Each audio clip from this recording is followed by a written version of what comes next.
Excuse me.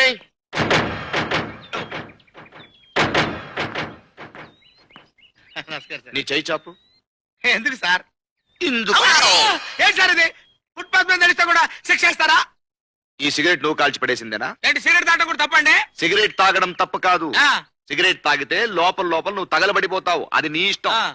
ఇలా cigarette ఆర్పకుండా పడేస్తే ఏమవుతుంది తెలుసా? ఏమవుతుందండి? అది ఒక పేపర్ మీద పడుతుంది. ఆ. పేపర్ అంటుకుంటుంది. ఆ పేపర్ వెళ్ళి ఆ గుడిసె మీద పడుతుంది. వరుసగా గుడిసెలన్నీ అంటుకుంటాయి. పెంకుటిల్లు కూడా అంటుకుంటాయి. ఆహా. నువ్వు చూస్తుండగానే ఊరంతా అంటుకుపోతుంది. జనమంతా పారిపోతారు. ఆ. నువ్వు మాత్రం ఆ మంటల్లో ఇరుక్కుపోతావు. నిలువున కాలిపోతావు. కాలి బూడిదైపోతావు. సార్ వద్దు సార్, మీకు దండం పెడతాను. తలుచుకుంటేనే భయంగా ఉంది.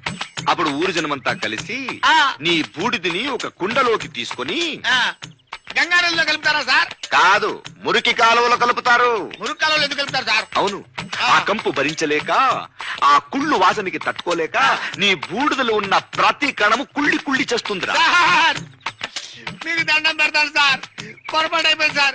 ఇంకెప్పుడు సిగరెట్ ఆర్పకుండా పడండి సార్. ఎప్పుడో కాదు, ఆ. ఇప్పుడే ఆ పని చేయాలి. అలాగే చేస్తాను సార్. రా. వెళ్ళండి సార్, వెళ్ళండి సార్. చెప్పిన పని చేయి. హలో, అయ్యా నువ్వు ఇక్కడున్నావేంటి? నేను డ్యూటీ అయింది సార్. డ్యూటీ మీద వచ్చాను. సాయంత్రం టైంకి వెళ్ళిపోతాను. Good luck. అలాగే సార్.